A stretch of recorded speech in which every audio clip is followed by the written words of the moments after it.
नमस्कार मित्रों। आज हिंदी साहित्य में सुनिए मालती जोशी जी का लिखा हुआ एक अति प्रसिद्ध उपन्यास पुनरागमन च। इस उपन्यास में मालती जोशी जी का कथा कौशल अपने चरम पर है। अगर आपने मालती जोशी जी का ये उपन्यास नहीं पढ़ा है या नहीं सुना है तो ये मान के चलिए कि आपने मालती जोशी जी को पढ़ा ही नहीं या सुना ही नहीं। मालती जोशी जी को प्रसिद्धि के चरम शिखर में पहुंचाने वाले कुछ उपन्यास और कहानियों में से एक ये भी है। तो प्रस्तुत है मालती जोशी जी का अति संवेदनशील उपन्यास पुनरागमनाय च। उन लोगों ने फ़ोन पर पहले से ही पता कर लिया होगा। सभी अपने जैसे बेवकूफ़ थोड़े ही होते हैं। पिछले आधा घंटे में अजय ने ये बात कोई 5वीं बार कही होगी और हर बार उसके स्वर की खींच और कड़वाहट बढ़ती जा रही थी। ताव तो मुझे भी बहुत आ रहा था। क्या इससे पहले ट्रेनें कभी लेट नहीं हुई? प्लेटफॉर्म पर तपस्या करने का यह पहला अवसर है। फिर बार बार मुझे ये सब क्यों सुनाया जा रहा है? पर इस समय तो चुप रहने में ही खैर थी। इन महाशय का कोई भरोसा थोड़े ही था। जरा सा घुड़का नहीं कि छोड़कर चले जाएंगे। फिर प्लेटफॉर्म पर तपस्या करती मैं कितनी हास्यास्पद लगूंगी। पापा को आज ही टूर पर जाना था। वो होते तो इस झक्की को घास भी नहीं डालती, पर मजबूरी थी, इसीलिए चिरौरी करके साथ लाई हूँ। माँ तो मना ही कर रही थी। बोली, अगर उनकी इच्छा हुई तो वे लोग तुम्हें यहीं से लेते जाएंगे। ऐसे जाना अच्छा नहीं लगता। तैयार होकर बैठी रही, लेकिन फिर मुझ में ही सब्र नहीं हुआ। अजय को माँ को किसी तरह पटाकर आ गई हूँ और अब वो मुझ पर कुड़बुड़ा रहा है। अजय को क्या पता कि मन में कैसी उथल पुथल हो रही है। कल का दिन कितनी बेचैनी से कटा है। पिछले 6 दिनों तक सपनों के इंद्रधनुषी हिंडोलों पर झूलती रही थी। कल तो उस स्वप्निल अनुष्ठान का अंतिम दिन था। इसके बाद तो एकदम जयमाल के समय ही भेंट होने को थी। प्रतीक्षा करते करते पूरा दिन बीत गया। सज संवर कर बैठी मैं भाई बहनों की चुहलबाजी का आनंद लेती रही, पर धीरे धीरे उसमें भी उपहास की गंध आने लगी। शाम को दोबारा साड़ी बदलने लगी तो सुधी ने टोक दिया, ओफो दीदी, जरा तो उन्हें अपने किए की सजा दो। उन्हें पता तो चले कि दिन भर से तुम कितनी बोर होती रही हो। अभी से उनकी आदतें मत बिगाड़ो, otherwise he will take you for granted. Sudhi की बात रख ली थी मैंने। कपड़े नहीं बदले थे, पर चेहरा फिर से संवार लिया। बालों में नए सिरे से फूल टाँक लिए थे। सुधी तो पागल है। रूठने मनाने के लिए अब समय ही कहाँ रहा। आज की शाम भर तो है। मान मनोवल के लिए तो जिंदगी पड़ी है। और जैसा कि सुधी कहती है, घर में एक परमानेंट कोप भवन बनवा लूंगी। पर आज नहीं। आज तो उनका स्वागत मुस्कुराकर ही करना है, क्योंकि यही तो विदा की शाम भी है। पर कहाँ, मुस्कानों के वे दीप जलकर चुक भी गए। पर उन्हें नहीं आना था तो नहीं ही आए। तभी तो बेशर्म बनकर स्टेशन पर आना पड़ा। उन्हें एक झलक देखना था। अपने सारे उलाहने, अपना सारा प्यार आंखों ही आंखों में उन पर उड़ेलना था। उस एक क्षण के लिए मैं राधा भी थी और मीरा भी। ट्रेन आने में बस 5 मिनट रह गए होंगे जब उन लोगों की कार आती दिखाई दी। हम लोग गेट के पास ही खड़े थे। उन लोगों के आते ही अपने प्लेटफॉर्म टिकट मुट्ठी में दबाए हम लोग उनके पीछे पीछे चल पड़े। प्लेटफॉर्म पर भीड़ का एक सैलाब सा एकदम उमड़ रहा था। सभी बदहवास से दौड़ पड़े। शायद ट्रेन के आने का संकेत हो गया था। अपनी बाहों का घेरा बनाकर मम्मी जी मुझे उस धक्कापेल से बचाए हुए थी।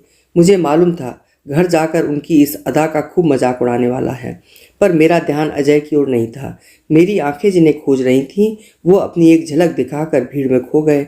मेरा मन उसके पीछे दौड़ रहा था, पर तन मम्मी जी की स्नेहिल बाहों में कैद था। वो मुझे लेकर एक ओर खड़ी हो गई। ट्रेन आने पर जब सब लोग कंपार्टमेंट तक पहुंच गए तभी वो वहां से हिली, पर श्रीमान जी का वहां भी पता नहीं था। भैया कहाँ गया रे दिलीप? मम्मी जी ने पूछा। शायद बुक स्टॉल पर गए हैं। क्या तुम लोग उसके लिए किताब नहीं ला सकते थे? एक तो घर से जल्दी निकलने नहीं दिया, अब किताब ढूंढने चले हैं। अजय, जाओ तो अपनी दीदी को बुक स्टॉल दिखा लाओ। अजय शायद उनकी बात नहीं टालता, पर मेरा ही मन नहीं हुआ। अगर उन्हें उत्सुकता नहीं है तो मेरी क्या अटकी पड़ी है। दूसरे ही क्षण सोचा शायद मेरे लिए संकेत हो, पर इस ऊहा-पूहो में ही ट्रेन ने हॉर्न दे दिया। उस भयानक आवाज़ को सीटी कैसे कहूँ। वो भागते हुए आए, मम्मी डैडी के पैर छुए, शैलदा से गले मिले, दिलीप दीनू की पीठ थपथपाई, अजय से हाथ मिलाया और चलती ट्रेन में चढ़ गए। उनके लिए जैसे मैं वहाँ थी ही नहीं। कोई चौथा पत्र फाड़ कर मैं फिर हाथ पर हाथ धरे बैठी हुई थी। मन में हजार बातें थीं, पर कागज पर आते ही सब कुछ अर्थहीन हुआ जा रहा था। कोई लिखे भी तो कैसे और किसे लिखे। अभी 10 दिन पहले जिसका नाम भर सुना था वही व्यक्ति सप्ताह भर में कितना अपना हो गया था, जैसे युगों युगों की पहचान हो, और फिर वही आज शाम प्लेटफॉर्म पर कितना अजनबी बन गया था। अजीब असमंजस था। ए दीदी, सुधी ने मुझे चौंका दिया, सो जाओ अब। सुबह जरा तरोताज़ा होकर लिखना। इस स्पीड से कागज़ फाड़ती नहीं तो नेपा मिल्स को स्पेशल टेंडर भेजना पड़ेगा। तुम क्या अब तक जाग रही हो? तुम्हारी खटर पटर सोने दे तब ना। चुपचाप कागज कलम समेट कर अपने बिस्तर पर जाकर लेट रही। छी, क्या घर है, अपना कहने कोई कमरा भी नहीं कि कोई आज़ादी के साथ लिख पढ़ सके। अच्छा हुआ जो ये बात सुधी के कानों तक नहीं पहुंची, नहीं तो फौरन कहती, थोड़े दिन और सब्र कर लो रानी जी, फिर कमरा तो क्या पूरा सूट आपके नाम होगा, और मद्रास में तो पूरा का पूरा फ्लैट। वो दुष्ट अब भी चुप थोड़ी थी, कह रही थी, ये खराब बात है दीदी, भला आप उन्हें खत क्यों लिखेंगी? पहले वहाँ से आने दीजिए, भाई कायदा तो यही कहता है। वो और भी कुछ कुछ बकती रही, पर मैं नींद का स्वांग भरे चुपचाप लेटी रही। पता नहीं क्यों आज उसकी छिड़खानी अच्छी नहीं लग रही थी। 5-6 दिन उत्सुक प्रतीक्षा में बीत गए। कॉलेज से जब भी लौटती सबकी नज़र बचाकर पहले लेटर बॉक्स खोलकर देखती, फिर भी दोनों शैतान मेरी चोरी पकड़ ही लेते। अजय चिढ़ाता, श्रीमान जी को ठिकाने पर पहुंचने तो दो पहले। सुधी कहती, समुद्री यात्रा में हर पड़ाव पर डाक की सुविधा होती है, दीपक जी चाहे तो हर स्टेशन से एक लेटर पोस्ट कर सकते हैं। अजय कहता, बेचारों के पास अपना पता भी तो नहीं है, क्या मम्मी जी के केयर ऑफ भेजेंगे? जानती थी वे लोग मेरी खिंचाई कर रहे हैं, फिर भी एक बार बेवकूफ़ों की तरह मैंने सांत्वना के घर से वहां फ़ोन लगाया भी। उधर से डैडी की धीर गंभीर आवाज़ सुनते ही सकपका कर रिसीवर रख दिया। रॉन्ग नंबर कहने भर का भी साहस नहीं रहा। बाद में पछतावा भी हुआ। दिनेश को फ़ोन पर बुलाकर उनका पता ही पूछ लेती। इतने दिन तक उनके साथ घूमती रही, पर उन स्वर्गीय क्षणों में पता पूछने जैसी साधारण बात का ध्यान ही ना आया। उन्हीं दिनों कॉलेज ने राजस्थान का 8 दिन का एक टूर आयोजित किया। कॉलेज का टूर तो हर साल जाता था, पर माँ कभी अनुमति नहीं देती थी। कैरवा डैम भी तो जाना होता था तो उन्हें 10 बार मनाना पड़ता था। इस बार मुझे कोई उत्सुकता भी नहीं थी, पर इस बार माँ अचानक उदार हो उठी। बड़े ही तरल स्वर में बोली, हो आना, घूमने फिरने के यही तो दिन होते हैं। एक बार गृहस्थी में घिर जाएगी तो ये सुख पराया हो जाएगा। एक तरह से ठेल ठाल कर ही उन्होंने मुझे टूर पर भेजा। माँ की अस्वीकृति का ठोस बहाना निरस्त हो जाने के बाद फिर तो सहेलियों ने भी पीछा नहीं छोड़ा। सुधी ने बार बार आश्वस्त किया कि पत्र आएगा या आएंगे तो वो संभाल कर रखेगी और ईमानदारी से मुझे सौंप देगी। सारे आश्वासनों के बावजूद मन पूरे वक्त उधर ही लगा रहा। सबका मजा किरकिरा करने के लिए सखियों ने जब कोसना शुरू किया, तब किसी तरह मैं अपने को समझा बुझाकर उनमें लौट सकी। फिर दर्शनीय स्थलों को देखते हुए मेरा मन चोरी चोरी हनीमून का कार्यक्रम बनाता रहा। खासकर मुझे उदयपुर बहुत ही भाया, जयपुर से भी ज़्यादा। लेक पैलेस होटल का एक कमरा मैंने मन ही मन बुक भी कर दिया। सफ़र का गर्द गुबार और थकान ओढ़े जब मैं बस से उतरी तब मन दौड़कर आगे पहुंच गया था और सुधी से चिरौरी कर रहा था, पर घर में पांव देते ही लगा जैसे भीतर का सन्नाटा मुझे लील लेगा। अजय शरीफ लड़कों की तरह बाहर आया और मेरा सामान उठाकर अंदर ले गया। सुधी किसी आज्ञाकारिणी बहन की तरह उठी और मेरे लिए चाय बना लाई। माँ ने पलंग पर लेटे लेटे ही पूछा, खाना खाएगी? सबका ऐसा निरानंद भाव देखकर घर लौटने का उत्साह ही जैसे निचुड़ गया। रोज कॉलेज से भी लौटती तो ढेर सारी बातें मेरे पास कहने को होती। इस समय तो पूरा खजाना था, पर वो जैसे पल भर में रीत गया। कपड़े लेकर मैं बाथरूम में घुस गई और देर तक सफ़र की थकान और गर्द गुबार धोती रही। बाहर जब निकली तब तन और मन दोनों फूल से हल्के हो गए थे। गीले बालों को तौलिए में लपेटते हुए मैंने पूछा, कुछ खाने वाने को है? पेट में चूहे कबड्डी खेल रहे हैं। बना देती हूँ, सुधी ने दबी आवाज़ में कहा और किचन में जाकर आलू छीलने लगी। ए, बात क्या है? कुछ भी तो नहीं। फिर भी, उत्तर में सुधी मेरे कंधे पर सिर रखकर फपक पड़ी। दीदी, माँ ने बताने के लिए मना किया था, but I can't keep it any more. पर हुआ क्या? मैंने कांपती आवाज़ में पूछा। दीदी, दीदी दीपक जी नहीं रहे। 3 शब्द, केवल 3 शब्द, लेकिन वे जैसे मेरे संपूर्ण अस्तित्व को रौंदते हुए चले गए। मेरी चेतना के सारे तार एक साथ झंझना कर बज उठे और बस इसके बाद सब कुछ शांत हो गया। होश तब आया जब मैं अपने बिस्तर पर लेटी हुई थी। मोहल्ले के डॉक्टर सिन्हा मेरी नब्ज पकड़े हुए थे। माँ, अजय और पापा, जो शायद दफ्तर से जल्दी लौट आए थे, पलंग को घेर कर खड़े थे। मुझे कुछ प्रकृतस्थ होते देखा तो डॉक्टर सिन्हा उठ खड़े हुए। Now it is all right baby, have a cup of tea and try to sleep.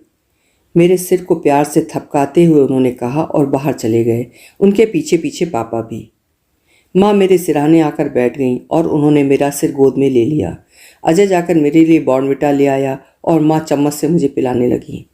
सुधी कहाँ है? कुछ देर बाद मैंने क्षीण स्वर में पूछा। फिर माँ की दृष्टि का अनुसरण किया तो देखा वो अपराधी भाव से दूर खड़ी कातर दृष्टि से ही मुझे निहार रही है। मैंने इशारे से उसे पास बुलाया। वो दौड़कर मुझसे लिपट गई और आंसुओं का एक सैलाब सा उमड़ पड़ा।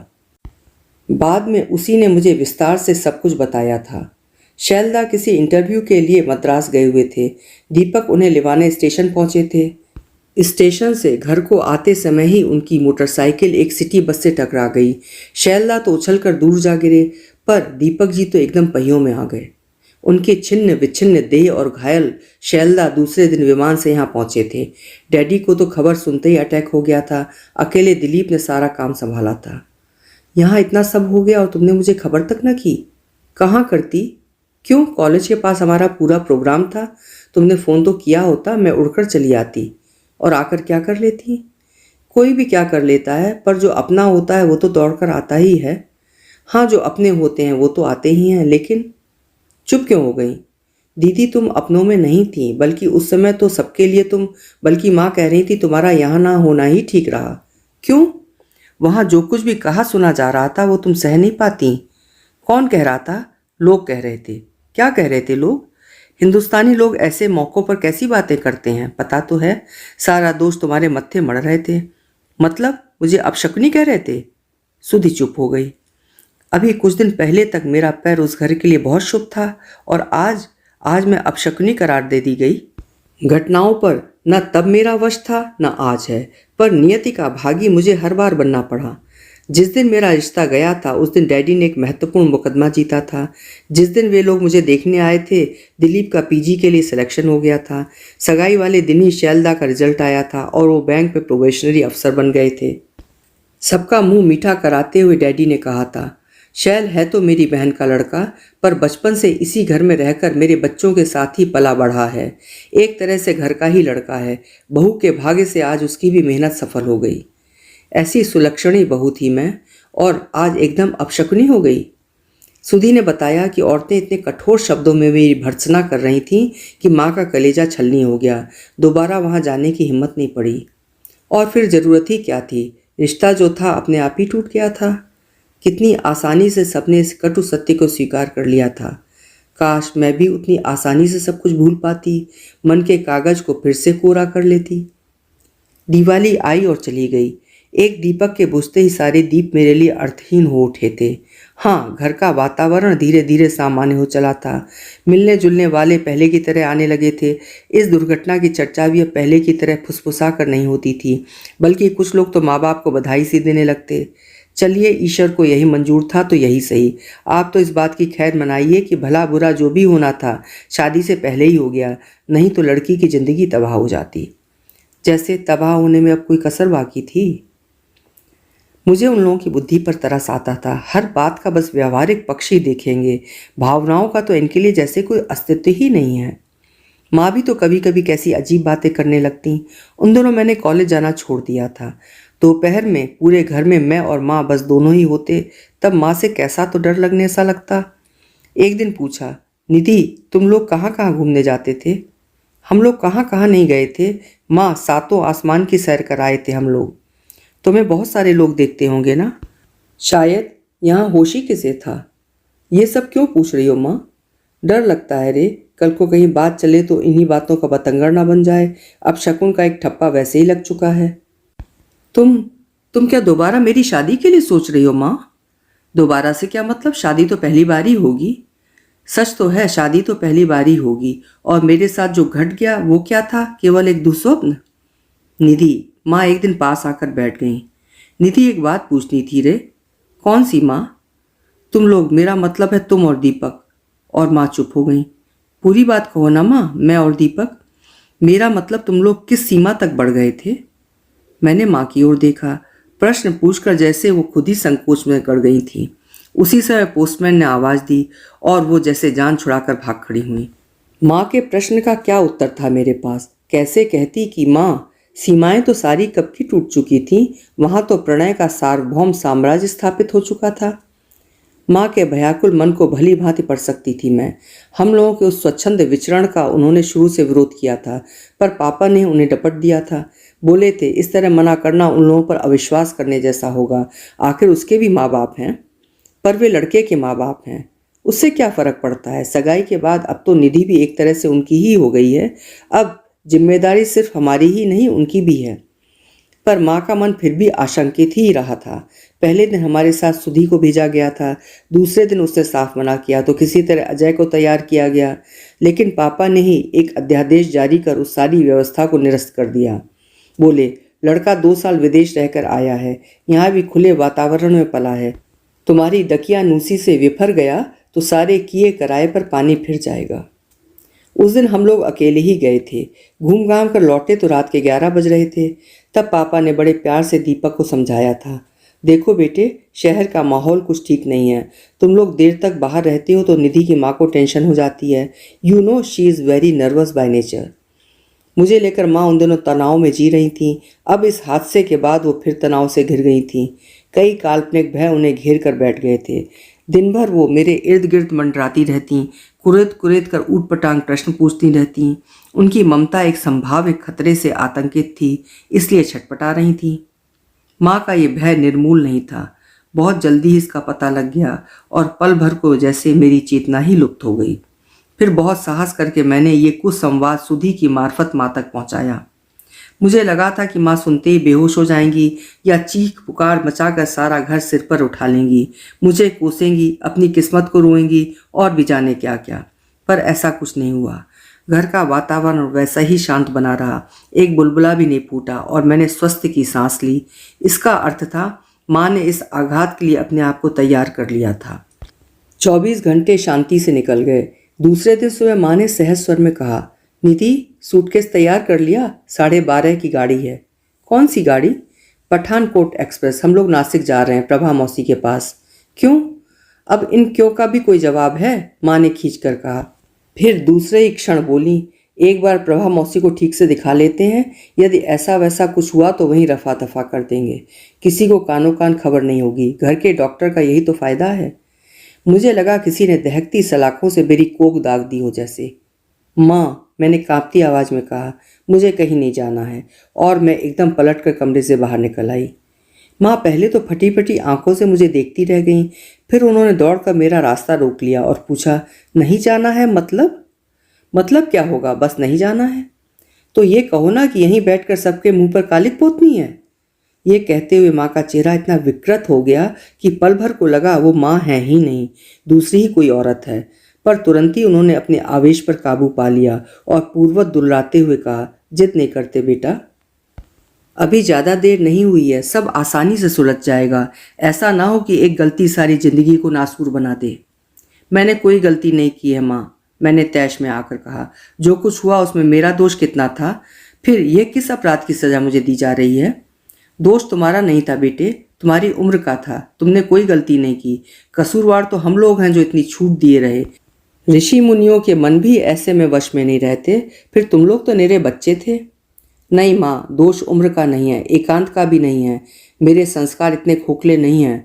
पर सामने वाला व्यक्ति मेरा वाग्दत्त पति था और उसने माँ ने अधीर होकर पूछा। उसने अपने प्रेम का प्रमाण मांगा था। माँ हतबुद्धि होकर देखती रह गई।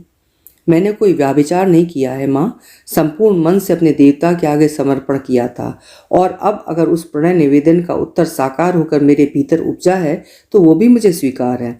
मैं उसे प्रसाद समझकर ग्रहण करूंगी, किसी को उसके साथ खिलवाड़ नहीं करने दूंगी। नासिक के टिकट लौटा दिए गए थे, पर मैं जानती थी कि यही अंत नहीं था, बल्कि ये तो शुरुआत थी। एक अनहोने संघर्ष का श्री गणेश था। माँ एकदम चुप हो गई थी। पता नहीं चल रहा था कि वो मुझसे तटस्थ हैं या रुष्ट हैं। सुधी मुझसे कटने लगी थी और मैं पापा से कतराने लगी थी। इतना सब हो जाने के बाद उनके सामने निकलना दूभर लगता था। अपने ही घर में अपने ही आत्मीय स्वजनों के बीच में अकेली पड़ गई थी। इस एकांतवास से घबराकर मैंने एक दिन अचानक सांत्वना के घर की राह ली। जैसा कि मेरा अनुमान था वो घर पर नहीं थी। उतनी बड़ी कोठी में आंटी अकेली थी। मुझे देखते उनके चेहरे पर विस्मय और करुणा के भाव तैर गए। आंटी जरा फ़ोन करूँगी, मैंने कहा और उनकी स्वीकृति की प्रतीक्षा किए बिना अंकल की स्टडी में चली गई। जब मैंने कमरे का दरवाज़ा धीरे से बंद किया तब भी वो उसी विस्मित मुद्रा में मुझे देख रही थी। डायल करते हुए मेरे हाथ कांप रहे थे। बहुत हिम्मत जुटाकर आई थी, पर जैसे ही उधर से हेलो की आवाज़ हुई मेरी जीभ तालू से चिपक गई। घबराहट में ये भान न रहा कि ये वही आवाज़ है जिसकी तलाश में यहाँ तक आई हूँ। हेलो, उधर से दोबारा आवाज़ आई, मिसेस प्रसाद स्पीकिंग। और मैंने अपनी सारी शक्ति बटोर कर कह डाला, मम्मी जी, मैं निधि बोल रही हूँ। अब सन्नाटा छलांग लगाकर उस ओर पहुँच गया। रिसीवर से कान लगाए जैसे मैं अपनी ही धड़कन गिनती रही। बड़ी देर बाद उधर से थकी सी बुझी सी आवाज़ आई, कहो। उस स्वर में कोई आग्रह नहीं था, निमंत्रण नहीं था, बल्कि एक बेजारी सी थी। पर मेरा नाम सुनने के बाद भी वो रिसीवर लिए खड़ी रहीं। मेरे लिए यही बहुत था। अपनी सारी व्यग्रता आकुलता स्वर में उड़ेल कर मैंने कहा, मम्मी जी, आपसे बहुत ज़रूरी बात करनी है, अकेले में। बताइए कब मिलेंगी, कहाँ मिलेंगी। वो फिर कुछ देर तक चुप रहीं, शायद सोच रही हूँ। मैं न्यायालय में निर्णय की प्रतीक्षा में खड़े अभ्युक्त की तरह सांस खींचे रही। अंतहीन प्रतीक्षा के बाद वो बोली। उन्होंने एक पता दिया। दिन और समय निश्चित करके जब मैंने फ़ोन नीचे रखा तब मेरी समूची देह उत्तेजना से कांप रही थी। वे मेरी विजय के क्षण थे। हवा में तैरते हुए ही मैं घर लौटी। सुधी बरामदे में बैठी कुछ पढ़ रही थी। पदचाप सुनकर उसने सिर उठाया और फिर पुस्तक में डूब गई। और कोई दिन होता तो मैं दौड़कर उससे लिपट जाती, अपनी कारगुजारी बयान करती, पर हम दोनों के बीच की अंतरंगता पता नहीं क्यों बिला गई। मैं भी चुपचाप उसके पास से गुजर गई। अपने कमरे में बैठकर अपनी खुशी अकेले ही पीती रही, अपने संशय अपने आप ही बुनती रही। फ़ोन पर मम्मी जी की थकी बुझी आवाज़ से ही परिचय हुआ था। प्रत्यक्ष देखा तो लगा मूर्तिमंत करुणा मेरे सामने खड़ी हैं। मेरी स्मृति में बसे गरिमा में संपन्न व्यक्तित्व की वो छाया भर रह गई थी। मुझे देखते ही उन्होंने अंक में भर लिया। लगा जैसे इस स्नेहिल स्पर्श के लिए जाने कब से तरस गई हूँ। मैं उनके कंधे पर सिर रखकर सुबकती रही। वो मेरे सिर पर, पीठ पर हाथ फेरती रहीं। एक ही दुख में बिंधी हुई दो आत्माएं एक दूसरे को सांत्वना देती रहीं। सारा घर सन्नाटे में डूबा हुआ था। मेरे लिए दरवाज़ा खोलकर मम्मी जी की सखी भी पता नहीं कहाँ अंतर्धान हो गई थी। उस नीरव एकांत में बस हमारी सिसकियों की आवाज़ ही गूंज रही थी। पता नहीं कितनी देर बाद मुझे चेत हुआ। उनसे कुछ हटकर बैठते हुए मैंने कहा, मम्मी जी, एक ज़रूरी बात थी, फ़ोन पर बतलाना मुश्किल था, इसलिए। मुझे मालूम है। क्या? वही जो तुम कहने आई हो। आपको किसने बताया? तुम्हारी माँ ने। माँ आपसे मिली थी? हाँ, खास तौर से मिलने आई थी, बहुत कुछ सुना गई हैं। ओह नो, मैं उन्हें दोष नहीं देती निधि। उनकी जगह मैं होती तो शायद इससे भी ज़्यादा बावेला मचाती। गलती हम दोनों की ही थी, बल्कि मेरी ही थी। जिस विश्वास से उन लोगों ने बिटियां हमें सौंपी थी, उस विश्वास की रक्षा ना हो सकी। अब मरने वाले के लिए क्या कहूँ, शायद मेरे ही संस्कारों में कहीं खोट रह गई होगी। उनकी वो पश्चाताप दग्ध वाणी मुझसे और नहीं सुनी गई। उनके मुंह पर हाथ रखकर मैंने कहा, प्लीज़ मम्मी जी, उनके लिए कुछ मत कहिए। संस्कार इसमें कहाँ आते हैं? क्या मेरी माँ ने मुझे कोरा ही गढ़ा था? शायद बह जाना हम लोगों की नियति थी, बह गए। हाँ, और उसने भी ये थोड़ा ही सोचा होगा कि ऐसा कुछ हो जाएगा। बोलते बोलते उनका कंठ बीच में ही अवरुद्ध हो गया। पहले कभी उन क्षणों के बारे में सोचती थी तो लज्जा और ग्लानि से भर उठती थी, पर उस दिन वो दारुण समाचार सुना तो होश आने पर सबसे पहले अपने को धन्यवाद दिया। कितना अच्छा हुआ कि मैंने उनकी इच्छा का अनादर नहीं किया, नहीं तो ये शूल मुझे उम्र भर सालता रहता। पता नहीं क्या सोचकर मम्मी जी ने मुझे खींचकर गले से लगा लिया, शायद अपने दिवंगत पुत्र की ओर से कृतज्ञता व्यक्त कर रही थी। मम्मी जी, उनकी भावनाओं का दामन थामकर मैंने कहा, मैं आपके दीपक का अंश लेकर आपके पास आई हूँ।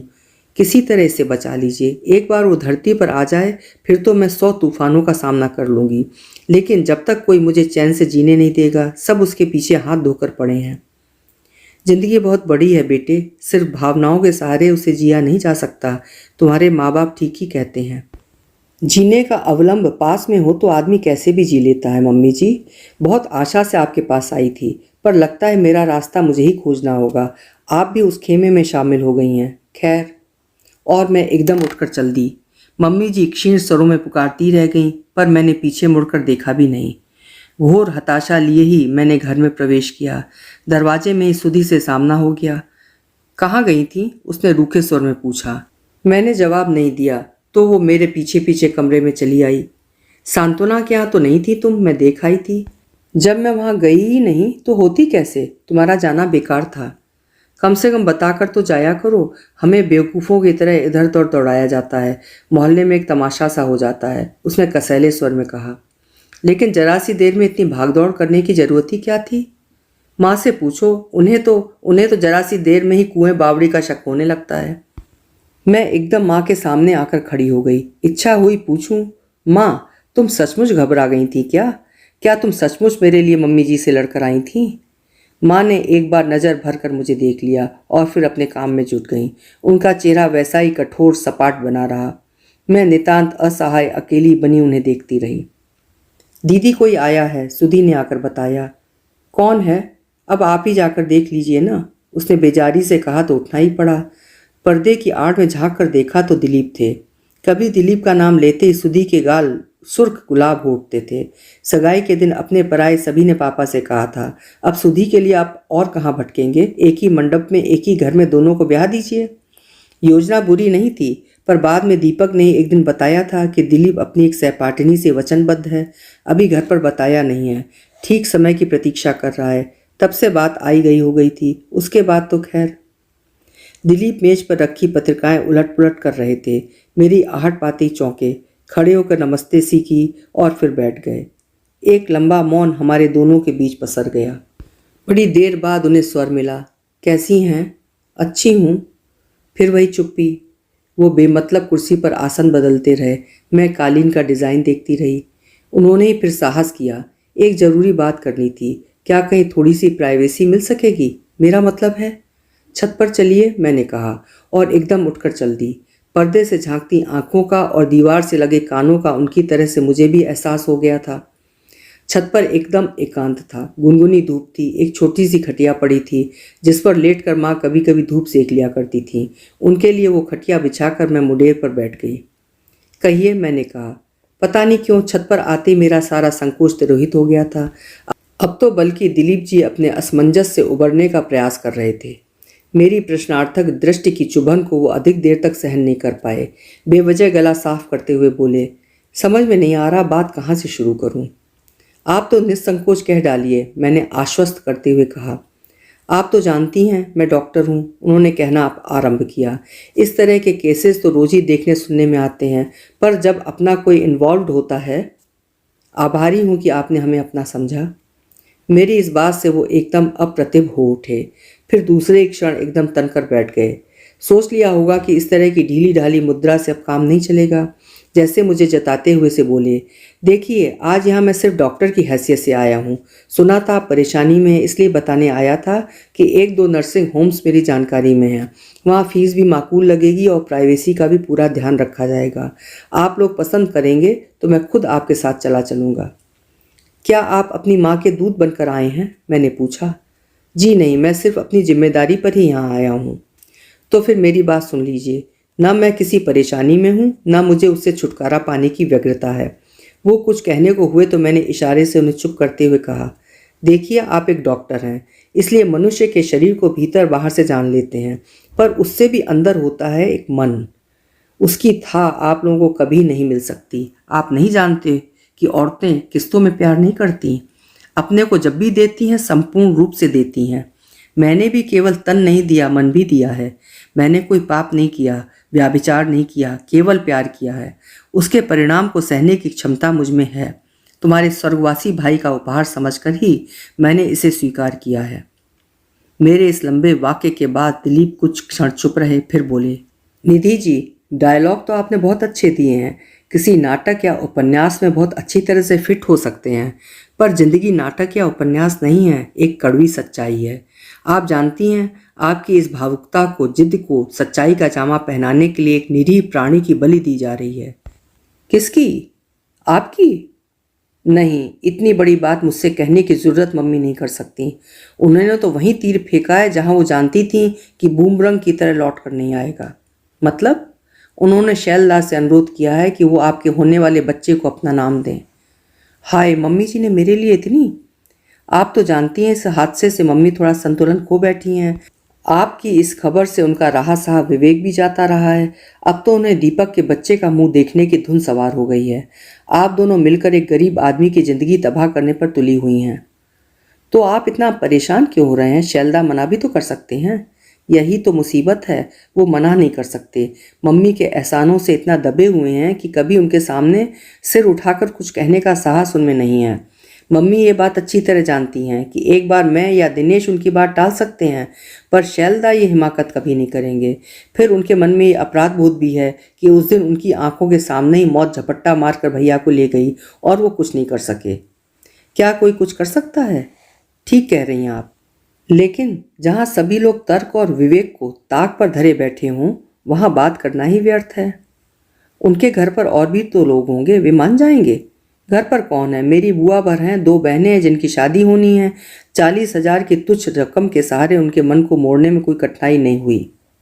उन्हें केवल आपके अपशकुनी होने का डर था। मम्मी ने उन्हें समझा दिया कि शैलदा के लिए तो आप हमेशा ही शुभ रही हैं। सगाई के दिन ही उनका रिजल्ट निकला था। इतने बड़े एक्सीडेंट के बाद भी उनका बच निकलना इसी बात की ओर संकेत करता है। और वो मान गई? हाँ, वो मान गई हैं। दिलीप के जाने के बाद भी बड़ी देर तक मैं छत पर बैठी आसमान को ताकती रही। मन में इतना कुछ उथल पुथल हो रहा था। शैलदा के साथ विवाह की बात सुनकर एक बारगी में पत्थर हो गई थी, पर उस प्रस्ताव के पीछे झांकती मम्मी जी की व्यग्रता के विषय में सोच सोचकर मन विवल होकर उनके चरणों में झुका जा रहा था। फिर ये 40,000 कहाँ से लाएंगे पापा इतने सारे रुपए? जब दीपक का रिश्ता किसी ने सुझाया था तभी पापा ने कानों पर हाथ रख दिए थे। ना बाबा, उतने बड़े घर की सीढ़ी चढ़ने की सामर्थ्य मुझ में नहीं है। तभी उन्हीं परिचित ने आश्वस्त किया था कि पैसों का लालच उन लोगों को नहीं है, वे तो केवल अच्छे परिवार की सुंदर और सुशील कन्या भर चाहते हैं। उन्होंने गलत नहीं कहा था। विधाता को ही शायद ये मंजूर नहीं था कि सब कुछ इतनी आसानी से निपट जाए। तभी तो नीचे से माँ ने खाने के लिए आवाज़ दी, तब जाकर मेरी तंद्रा टूटी। नीचे आकर देखा सब लोग अपने अपने ठिकानों पर जा चुके हैं। मेज पर केवल 2 ही थालियां लगी हुई थीं। हम दोनों के बीच इन दोनों संवादहीनता की सी स्थिति आ गई थी, इसलिए माँ के साथ अकेले खाते हुए बड़ा संकोच हो रहा था। माँ, 2-4 कौर किसी तरह पानी के घूंट के साथ नीचे उतारने के बाद मैंने बात शुरू की। माँ, 40,000 रुपयों में मेरी आत्मा का सौदा तय करने से पहले कम से कम मुझसे पूछ तो लेते आप लोग। माँ ने एक बार आंख उठाकर मुझे देखा और फिर उसे निर्लिप्त भाव से दाल चावल मिलाने लगी। माँ, मैं इस तरह अपनी अस्मिता का गला नहीं घोट सकती। आत्मघात के इससे कई अच्छे तरीके मेरे सामने थे और हैं। तो मर जाओ ना, जीते जी हमें मारने पर क्यों तुली हो? माँ एकदम गरजी। मैं हतबुद्धि सी उन्हें देखती रह गई। उनका चेहरा तमतमाया हुआ था, आंखों से आग बरस रही थी, नथुने फूले हुए थे। अपनी स्नेहमयी माँ का ये विकराल रूप देखकर मैं तो एक बारगी सहमी गई। बात क्या करती, उनकी ओर देखने का भी साहस मुझ में नहीं रहा। ये नहीं करेंगे, वो नहीं करेंगे, आखिर क्या करोगी ये तो बताओ। तुम्हारी इस अनोखी जिद के लिए हम सब कुएं में कूद जाएं या फांसी लगा लें? कभी ये भी सोचा होता कि एक बहन और भी है घर में, कल को उसकी भी शादी होनी है। हम कौन सा मुंह लेकर लड़के वालों के दरवाजे जाएंगे, बताओ तो। उस बमबारी को सिर झुकाकर सह लिया मैंने। ठीक तो था, अपनी खुशी के लिए मैं सुधी के जीवन के साथ खिलवाड़ नहीं कर सकती थी। क्या इसी कारण सुधी मुझसे इन दिनों इतनी कट गई है? उसका अहित तो मैं कभी सोच भी नहीं सकती। उधर में 2.5 मास का गर्भ और मन में परिजनों के प्रति अपार वितृष्णा लेकर मैंने एक सुमुहूर्त में शैल जी, अब शैलदा कैसे कहूँ, का वर्ण कर लिया। नवपरिणीत पति की सन्निकट उपस्थित में उदासीन मैं निर्लिप्त भाव से बात के विधि विधान करती गई। सपाट स्वर में विवाह मंत्रों का अनुच्चार करती रही, पर उन मंत्रों ने मुझे कहीं से भी नहीं छुआ। मन जैसे पथरा गया था। लोगों ने सुना कि समारोह बड़ा शानदार रहा। इस विवाह में दोनों पक्षों ने जिस सूझबूझ और समझदारी का परिचय दिया उसकी भी बहुत प्रशंसा हुई। मैंने सारी चर्चा को इतने तटस्थ भाव से सुना कि जैसे किसी और के विवाह का प्रसंग हो। विवाह के बाद मुझे सीधे शैल जी के गांव ही ले जाया गया। वहाँ मामी जी, अब मम्मी जी नहीं कह सकती ना, ने ही मेरा परिछन किया। वही मुझे अंक में भरकर भीतर लिवा ले गईं। औरतों के उस हुजूम में केवल 2 चेहरे ही पहचाने से लग रहे थे, रमा और उमा के। उस बार सगाई के समय ये दोनों मेरे पास ही मंडराती रही थीं, पर इस बार दूर से ही टुकुर टुकुर ताकती रह गईं। द्वार छिकाई की भी बस एक रस्म भर हुई थी, न हंसी न ठट्ठा न मान न मनुहार। उमंग तो मेरे मन में भी नहीं थी, पर इतने ठंडे स्वागत की अपेक्षा भी नहीं थी। मामा के द्वार मंडप नहीं डलता, इसी से शायद शादी गांव से की गई थी। सारे कुलाचार संपन्न होते ही हम लोग दूसरे दिन मामा जी लोगों के साथ शहर आ गए। मुझे अपने कमरे में पहुंचाते हुए मामी जी ने कहा, निधि, इब्राहिम से कह देती हूँ गाड़ी अभी गैराज में ना रखे, तुम्हें अपने घर से कुछ सामान लाना हो तो ले आओ। माँ से भी मिल लेना, फिर तुम लोगों को कल जाना भी है। कहाँ जाना है? गोवा हनीमून पर, उन्होंने कहा और एकदम मुंह फेर कर चली गईं। समझ गई कि हनीमून की कल्पना से वो ज़्यादा खुश नहीं है। खुश तो खैर माँ भी नहीं हुई। बोली, इतनी दूर जाने की क्या ज़रूरत है रे, मुझे तो बड़ा डर लग रहा है। मैं हंस पड़ी। कहा, तुम लोग भी अजीब हो माँ, जब सचमुच डरना चाहिए था तब तो निश्चिंत बने बैठे रहे, और जब मैं अपने ब्याहता पति के साथ जा रही हूँ तब तुम्हें चिंता हो रही है। वो बात नहीं है रे, लेकिन कैसे कैसे किस्से सुन रही हूँ आजकल, सोच कर ही दिल कांप उठता है। माँ, तुम लोगों ने बड़ी गलती की। कैसी? पूरे 40 के 40,000 एकमुश्त थमा दिए, ये ठीक नहीं रहा। आधी रकम रोक लेनी थी। उससे क्या होता? उससे मेरी सुरक्षा की गारंटी तो हो जाती। अपन वर पक्ष को जता देते कि बाकी रकम दुल्हन के हनीमून से सकुशल वापसी के बाद मिलेगी। बस फिर तुम्हारी चिंता अपने आप दूर हो जाती, वो किसी और के सिर पर सवार हो जाती। माँ फिर कुछ नहीं बोली। समझ गई कि मैं हर बात को मखौल उड़ाने पर तुली हुई हूँ। माँ का इस तरह व्याकुल होना, भयाकुल होना उनके असीम वात्सल्य का द्योतक था। कभी ये मुझे गदगद कर देता था, पर आज तो मैं एकदम स्थित प्रज्ञ हो गई थी। सुनिए, आधी रात को मैंने ही मौन के उस घनीभूत कोहरे को भेदने का प्रयास किया। वो एक लंबी सी आराम कुर्सी पर अधलेटे से कुछ पढ़ रहे थे। मेरी पहली आवाज़ तो उनके कानों तक पहुंची ही नहीं। दूसरी बार उन्होंने आंख उठाकर मेरी ओर देखा। मुझे आपसे माफ़ी मांगनी है। किस बात की? मेरी वजह से आपको ये अनचाहा संबंध स्वीकार करना पड़ा। वो अपनी जगह से उठे, पुस्तक तिपाई पर रखकर उस सजे संवरे पलंग के एक किनारे पर जाकर बैठ गए। चतुर प्रबंधकों ने हमारी प्रथम मिलन यामिनी को खुशगवार बनाने का सुंदर प्रबंध किया हुआ था।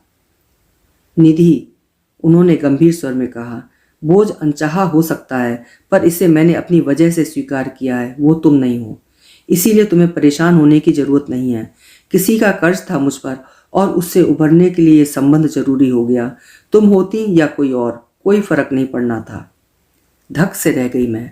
पति के रूप में वो मेरे लिए अर्थहीन थे, पर मैं उनके लिए शर्त की एक धारा मात्र हूँ, ये मेरी कल्पना से परे था। अपमान से कानों तक लाल हुआई मैं। लगा कि वे सारे फूल, सारी दीपमालाएं मेरा उपहास कर रही हैं। निधि, वो उसी गुरु गंभीर स्वर में कहे जा रहे थे, बहुत सी बातें कहनी है तुमसे, वहाँ इतने लोगों के बीच शायद संभव नहीं होता, इसीलिए तुम्हें यहाँ इतनी दूर ले आया हूँ। नहीं तो तुम जानती हो, हनीमून का कोई मतलब नहीं है अब। एक और चोट। हे भगवान, क्या मुझे अब इसी तरह किश्तों में मरना होगा? एक बारगी ये सब कुछ समाप्त क्यों नहीं हो जाता? तुम तो जानती हो मेरे पिता नहीं हैं, उन्हें गुजरे एक अरसा हो गया। वो जब जीवित थे तब भी उन्होंने हम लोगों को कोई सुख नहीं दिया, बल्कि दुख ही दुख दिया। इतनी बड़ी जमीन जायदाद के अकेले मालिक थे। लक्ष्मी के साथ आने वाली हर अच्छी बुरी आदत के वो शिकार थे। उन्हीं के कारण धीरे धीरे सारी संपत्ति, यहाँ तक कि माँ के जेवर भी महाजन के यहाँ पहुँचते रहे। उनकी इन्हीं आदतों के कारण घर में रात दिन कलह मची रहती थी। जिस दिन मैंने 5वीं परीक्षा पास की थी, उसी दिन आज भी मुझे अच्छी तरह याद है, मैं कक्षा में प्रथम आया था। अपनी प्रोग्रेस बुक लेकर खुशी खुशी घर पहुंचा था, पर दरवाजे पर पांव देते ही मेरी सारी खुशी हवा हो गई। डर के मारे खून तक जम गया। सारा घर ऐसे बिखरा पड़ा था जैसे भूचाल आ गया हो। पिता साक्षात काल बने कमरे में बीचों बीच खड़े बाही तबाही बक रहे थे। मुझे देखते उन्होंने मेरी प्रोग्रेस बुक झपट ली। पल भर में उसकी चिंदियाँ हवा में उड़ रही थीं और मैं असहाय बना देख रहा था। दूसरे ही क्षण उन्होंने ऐलान किया कि इसके बाद पढ़ाई खत्म, कोई काम धंधा ढूंढो और घर चलाओ। मैं 12 साल का नासमझ लड़का उनका यह आदेश सुनकर और दहल गया। कौन देगा मुझे काम? क्या सचमुच होटल में जाकर कप प्लेटें ही धोनी होंगी, या स्टेशन पर जाकर बोझा उठाना होगा? जिस बात को लेकर इतना हंगामा मचा था, लाचार होकर माँ को वो माननी ही पड़ी। लड़कियों के कानों के सोने की बालियां निकालकर अम्मा ने उनके सामने फेंक दी। तब जाकर उनका रोष शांत हुआ। इस तरह सोने का वो आखिरी तार शराब की भेंट चढ़ने चला गया। उसके बाहर जाते ही अम्मा ने हम तीनों को साथ लिया, बस पकड़ी और मामा जी के दरवाजे आकर खड़ी हो गई। मुझे ज़बरदस्ती मामी की गोद में बिठाकर बोली, भौजी, आज से तुम्हारे 4 लड़के हुए। प्यार से या मार से, जैसे चाहो इसे आदमी बना दो। लड़कियों को तो मैं भूखी प्यासी रहकर भी पाल लूंगी, पर लड़का अगर बिगड़ गया तो मेरा बुढ़ापा भी खराब हो जाएगा। मामा जी ने उन दिनों वकालत शुरू ही की थी। ऐसी खासी आमदनी भी नहीं थी, पर मामी ने इस अतिरिक्त भार को खुशी खुशी स्वीकार किया। मुझे माँ का सा प्यार दुलार दिया, कभी अम्मा की याद नहीं आने दी, कभी मुझ में और अपने बच्चों में कोई फ़र्क नहीं किया। बाहर वाले तो जानते ही नहीं कि मैं उनका बेटा नहीं हूँ। एक बच्चे के लिए जो स्वस्थ वातावरण चाहिए वो मुझे मिला। इसी से आज जो कुछ हूँ बन सका। दीपक की मृत्यु के बाद पता नहीं क्यों मैं उनसे कतराने लगा था। लगता था मैंने उनका अपमान, उनकी ममता का अपमान किया है। उन्होंने मुझे बेटे की तरह प्यार किया और मैंने उन्हें बेटे की लाश दी। इसी शर्म के मारे मैं अस्पताल से सीधा गांव चला गया था। वहीं एक दिन पहुंची, मुझे अंक में भरकर देर तक रोती रही। फिर अपनी ममता का वास्ता देकर बोली, शैल, बड़ी उलझन में फंस गई हूँ रे, क्या मेरी एक बात मानेगा? मैंने कहा, मामी, तुम्हारे मुझ पर इतने उपकार हैं कि प्राण भी मांग लो तो मैं मना नहीं करूँगा। वो बोली, शैल, मुझे प्राण नहीं तुम्हारा नाम चाहिए। क्या दीपक के बच्चे को तुम अपना नाम दे सकते हो? पल भर को कमरे में सन्नाटा सा छा गया। मेरी सांस तक रुक गई थी। कुछ क्षण बाद मैंने आंख उठाकर देखा, वो एकटक मुझे ही देख रही थी। तो ये मेरी कहानी है, उन्होंने इसे उपसंहार किया। बहुत अच्छी तरह शायद मैं कह नहीं पाया हूँ, फिर भी आशा है मेरे अनगढ़ वक्तव्य को तुमने समझ लिया होगा। शादी चाहे तुम पर लादी गई हो या मुझ पर, इससे कोई फर्क नहीं पड़ता। अब इस रिश्ते को निभाना ही है। कम से कम कुछ दिनों तक तो ये नाटक करना ही है। अपना माइंड ऑफ कंडक्ट क्या हो, यही तय करने के लिए तुम्हें इतनी दूर ले आया हूँ। तुम जैसा चाहोगी वैसा ही होगा, पर एक प्रार्थना है, मेरी दुखियारी माँ को ये कभी ना पता चले कि मैं जानबूझकर ठगा गया हूँ। बस इतना ही। 2 दिन बाद ही हम लोग वहां से लौट आए। मामा जी की विशाल कोठी के एक कमरे में हमने पति पत्नी के रूप में अपनी जीवन यात्रा आरंभ की।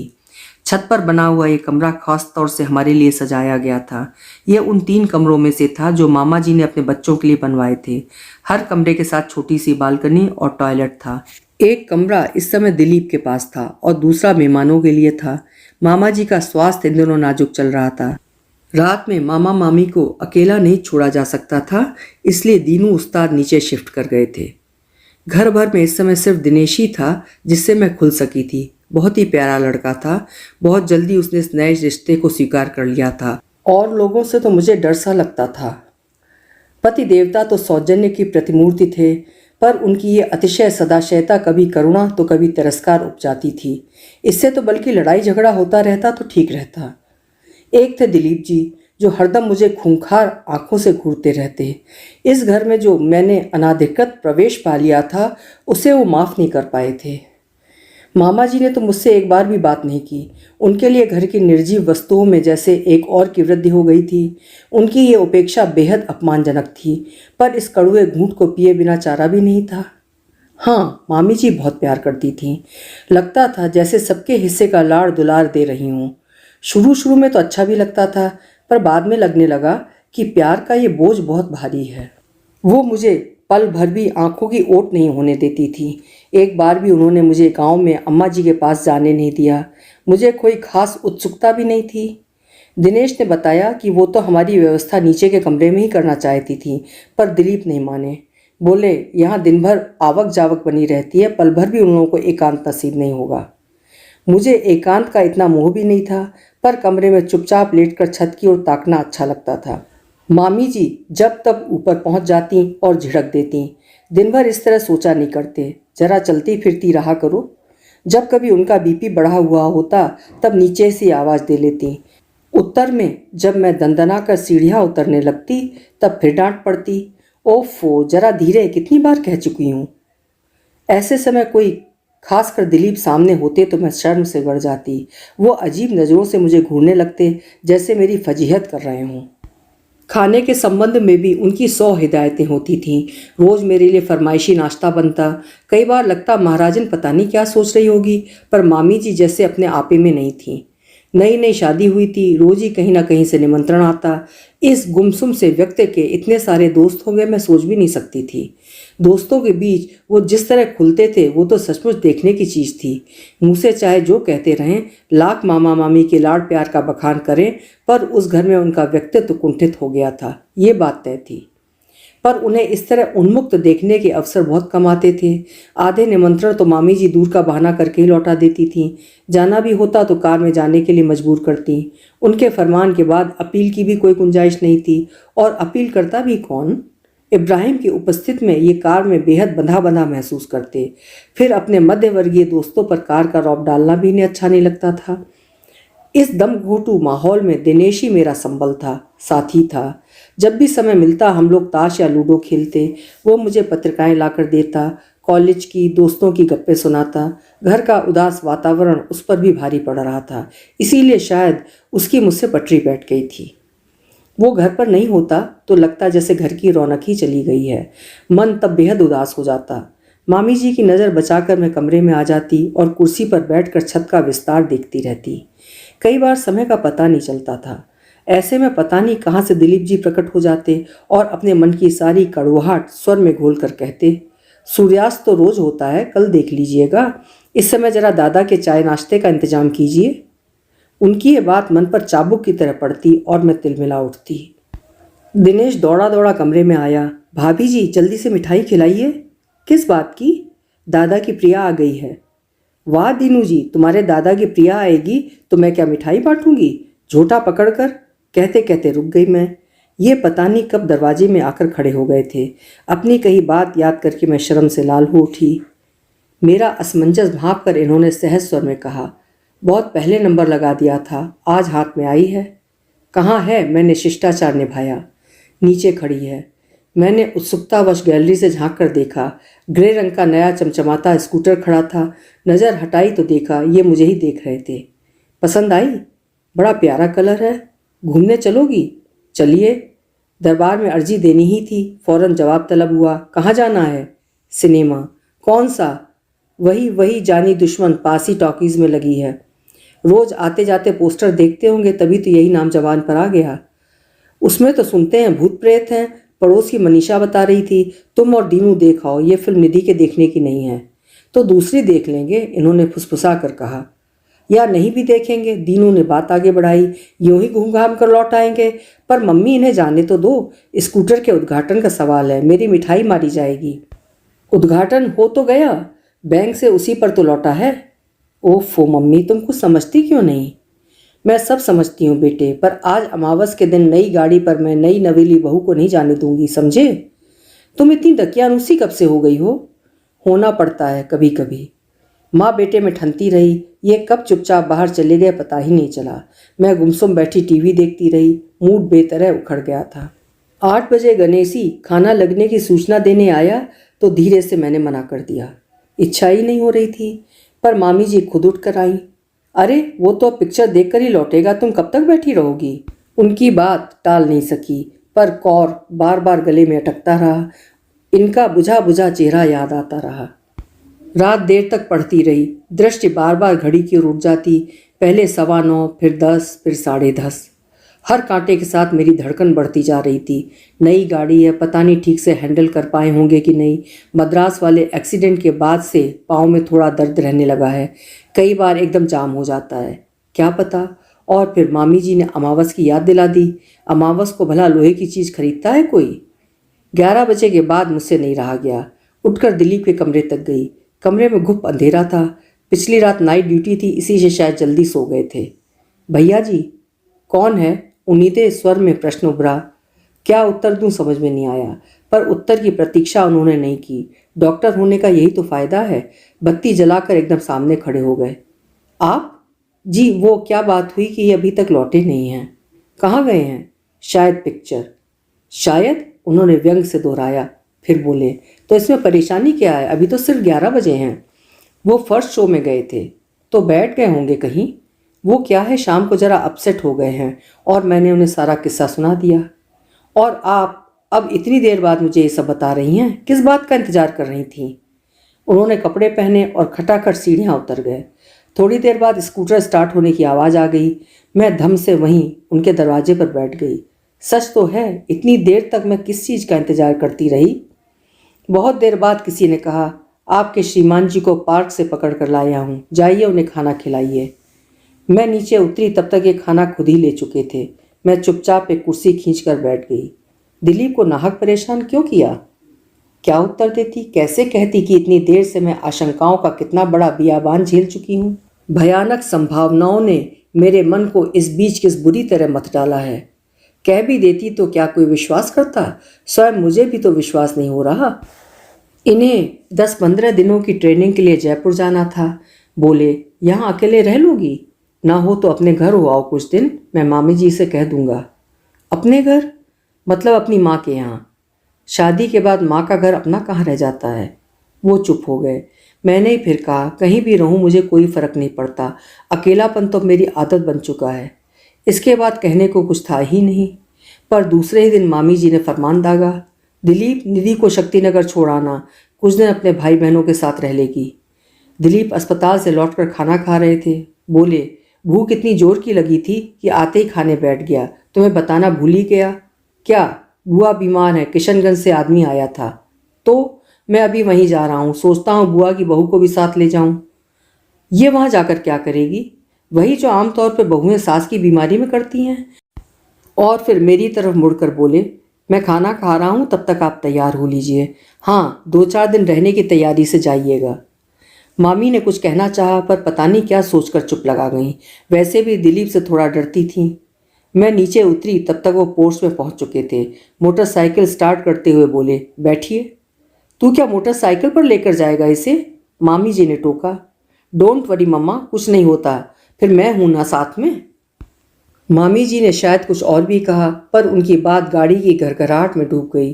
थोड़ी देर बाद हम लोग सड़क पर थे। करीब घंटा सवा घंटे के सफ़र के बाद हम लोग गांव में थे। ब्याह के बाद सीधे यहीं आए थे, पर अब कुछ भी पहचाना नहीं लग रहा था। जिस घर के सामने हम लोग रुके वो भी तो अनचिन्हा सा लग रहा था। उस दिन तो तोरण, बंधनवार, मंडप, शामियाने और बिजली की असंख्य मालाओं के कारण इसकी छटा ही दूसरी थी। गाड़ी की आवाज़ सुनते ही रमा उमा दौड़ कर आईं। पीछे पीछे अम्मा जी थीं। अरे, मुझे देखकर उनके मुंह से निकला, तुम्हारी बहू को लाया हूँ बुआ, अच्छी तरह सेवा करवा लो। दादा 4-8 दिनों के लिए बाहर गए हैं, इस मौके का लाभ उठा लो। ठहर, इसे अभी यहीं रोके रखना। कहते हुए अम्मा जी शायद राई नून लाने अंदर चली गई, पीछे पीछे लड़कियां भी। इस फरेब की क्या ज़रूरत थी? मैंने दबी जबान से मगर सख्त लहजे में कहा। मैं वैसे ही चली आती। फरेब आपके लिए नहीं, मम्मी के लिए किया है। आखिर इस बेचारी का भी तो कुछ हक बनता है। कुछ देर बोल बतिया कर दिलीप वापस हो लिए। मुझे लगा जैसे सुनसान जंगल में मुझे अकेला छोड़ गए हों। अपनी ससुराल में वो पहला दिन बेहद तनाव में गुजरा, पर धीरे धीरे पता चल गया कि दूरी गलतफहमियों के कारण है। जिसे मैं उपेक्षा समझ रही थी वो उनका संकोच था। शादी इतने अप्रत्याशित ढंग से हो गई थी कि उन्हें अपनी राय बताने का समय ही नहीं मिला, और उसके बाद मैं मामी जी के यहाँ ही रही। इसी से कुछ नाराज़गी भी थी। पर एक बार अच्छी तरह परिचय हो जाने के बाद कोई व्यवधान न रहा। उमा, रमा तो ऐसे घुल मिल गईं कि लगा जैसे सुधी ही 2 रूपों में बट गई हो। पर सुधी इन दिनों कितनी दूर की चीज़ लग रही थी। प्यार तो मामी जी भी बहुत करती थीं, पर उनके प्यार में एक रौब, एक अनुशासन था। अम्मा जी का प्यार एकदम निश्चल सरल था। उन्होंने मुझे पता ही नहीं लगने दिया कि इस शादी के बारे में उनकी प्रतिक्रिया क्या थी। 2-4 बार मैंने लक्ष्य किया कि वो गौर से मुझे देख रही हैं। एक बार जब उनका यूं घूरना पकड़ाई में आ गया तब भेद भरे अंदाज में धीरे से पूछा, कुछ है? मैंने सिर झुका लिया। शायद इसे उन्होंने नारी सुलभ लज्जा समझा हो, क्योंकि मैंने कनखियों से देखा कि प्रसन्नता से उनका चेहरा खिल उठा और वो इष्ट देव को बार बार सिर नवा रही हैं। ये ट्रेनिंग से लौटे तो शाम को स्कूटर उठाकर सीधे गांव आ पहुंचे। इनके पहुंचते घर में जैसे एक हंगामा बरपा हो गया। अम्मा जी बाहर उसारे में खड़ी किसी से बतिया रही थीं। वो भागी भागी अंदर आईं और उन्होंने पुरानी बदरंग धोती फेंक कर नई पहन ली, इतनी नई कि आंखों में चुभ रही थी। मैं अपनी वही अटैची लेकर आई थी जो मैंने माँ के यहाँ जाने के लिए पैक की थी। उसमें पड़ी मेरी एक मैक्सी उमा पहने हुए थी। भैया को देखते ही हड़बड़ा कर कमरे में घुस गई थी और कपड़े बदल कर ही बाहर निकली। मैं और रमा दोनों मिलकर एक साड़ी काढ़ रही थी। ऊपर वाले कमरे में वो साड़ी अपने पूरे विस्तार में फैली थी। साथ ही रेशम के लच्छे, सुइयाँ, कैंची, पेंसिल और भी न जाने क्या क्या पड़ा था। फुर्ती के साथ वो सारा कबाड़ समेटा और भैया के ऊपर आने से पहले कमरा झाड़ पोंछ कर चमका दिया गया। उसके बाद रसोई का भव्य आयोजन प्रारंभ हुआ। तीनों माँ बेटी उसमें जुट गईं। मुझसे अम्मा जी बार बार कहती रहीं, इतने दिन का थका मांदा आया है, थोड़ी देर उसके पास बैठ ले। पर मैं उन्हें अनसुना करते हुए वहीं कुछ ना कुछ करती रही। मेरी इस अवज्ञा का उन्होंने बुरा नहीं माना, उल्टे खुश ही हुई। रात सोने से पहले इन्होंने कहा, अम्मा सुबह जल्दी ही खाना बना देना, मेरी छुट्टी नहीं है। और फिर कुछ देर रुककर बोले, इसे भी मैं साथ ही ले जाऊंगा। फटफटी पे ले जाएगा? तो क्या हुआ अम्मा, दिल्ली में तो पूरा परिवार स्कूटर पर घूमता है, जानती हो। बोर तो नहीं हो गई? सोने से पहले इन्होंने पूछा। नहीं तो, मेरा तो खूब मन लग गया है यहाँ। वो कुछ देर तक स्नेहाद्र दृष्टि से मुझे देखते रहे, फिर बोले, मामी ने बताया कि तुम गांव में हो तो मैं इतना परेशान हो गया कि। फिर दिलीप ने बताया कि वो तो लेने भी पहुंचा था, पर तुम्ही ने मना कर दिया। दिलीप इस बीच 2 बार आए, पर मेरी उनसे कोई बात नहीं हुई थी। उन्होंने एक बार बस इतना पूछा था, आपको किसी चीज़ की ज़रूरत तो नहीं? और वो भी इतने सपाट स्वर में कि मैंने उत्तर देना भी ज़रूरी नहीं समझा था। तब यूं झूठ मूठ बात बनाकर कहने की क्या ज़रूरत थी? अभी अगर इनसे कह दूं कि वो अम्मा जी की बीमारी का बहाना बनाकर मुझे ज़बरदस्ती यहाँ ले आए थे, तो इनके चेहरे का रंग कैसा हो जाएगा। ये जो अभी अभी आंखों में खुशी की दीपावलियाँ जगमग कर रही हैं, वे एकाएक बुझ जाएंगी। दिलीप ने शायद इसी दीपोत्सव के लिए ये बहाना गढ़ा हो। मुझे मालूम है, दिलीप जितनी मुझसे नफरत करते हैं, उतना ही अपने इस निरीह भाई से स्नेह भी। गांव से लौटने के बाद कितने ही दिन तक मन उन्हीं यादों में खोया रहा। अम्मा जी का निश्चल प्यार, उमा रमा की चुहलबाजी, और सबसे ज़्यादा इनका गृहस्वामी का रूप याद आता रहा। माथा ऊंचा करके चलने से मनुष्य का व्यक्तित्व कितना बदल जाता है। बंगले की 4 दीवारी में प्रवेश करते ही उनका वो रूप जाने कहाँ खो गया, और वो पहले की तरह मन में कभी करुणा और कभी जुजुप्सा जगाने लगे। ये आपका पत्र। मैं छत पर सूखते कपड़ों को तहा रही थी कि दिलीप ने आकर एक पत्र पकड़ा दिया। मैंने लिफाफा उलट पलट करके देखा। अक्षर पहचाने से नहीं थे, पता भी माँ के घर का था। कौन दे गया? भैया का पत्र है। भैया? दीपक भैया का। मद्रास भैया का सामान लाने गया था, उसमें मिला है। लेकिन आप तो चंडीगढ़ गए थे। हाँ, मम्मी पापा को यही बताया है, लेकिन मैं मद्रास गया था। कंपनी का फ्लैट खाली करना था। सामान फिलहाल मैंने अपने कमरे में रख दिया है। आप भी मम्मी से जिक्र नहीं कीजिएगा। ये पत्र? ये मेज की दराज में मिला था। मैं तो इसे वहीं नष्ट कर डालता, पर फिर सोचा ये तो मरने वाले के साथ अन्याय होगा। जिसके नाम ये लिखा गया है उसे ही ये अधिकार है कि अब इसे पढ़े या फाड़ कर फेंक दे। पत्र को हृदय से लगाए मैं देर तक वहीं खड़ी रह गई।